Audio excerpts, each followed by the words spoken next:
మకర రాశి వారికి ఈ వారంలో ఐశ్వర్య సిద్ధి యోగాలు ఏ మేరకు ఉన్నాయండి? చాలా అవకాశాలు ఉన్నాయి. 5 గ్రహాలు సహకరిస్తున్నాయి. ముఖ్యంగా జన్మస్థ చంద్రుడు, లాభంలో ఉన్నటువంటి కుజశనులు, చతుర్థంలో ఉన్నటువంటి బుధ శుక్రులు. ఏ పని చేపట్టినా అందులో విజయం లభిస్తుంది. కార్య సాధనలో విశేష శుభ ఫలితాలను సాధిస్తారు. ఐశ్వర్య ప్రాప్తి ఉంది. ఆలోచించి ఖర్చు చేస్తే మంచిది. విందు వినోద కార్యక్రమాల్లో పాల్గొంటారు. బుద్ధి బలంతో ఆకట్టుకుంటారు. పెద్దవారి సూచనలతో అభివృద్ధిని సాధిస్తారు. సంకల్పాలు నెరవేరుతాయి. నలుగురికి ఉపయోగపడే మంచి పనులు చేస్తారు. గౌరవం పెరుగుతుంది. ఈర్ష్యపడే వారిని దూరంగా పెట్టండి.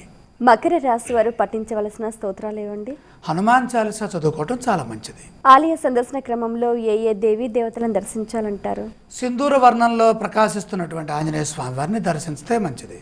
ఈ రాశి వారు చేయవలసిన దానాలు ఏవండి? ప్రధానంగా 4 గ్రహాల దోషంలో ఉన్నాయి. అందులో 2వ రాశిలో ఉన్నటువంటి కేతు దోషం అధికంగా ఉంది.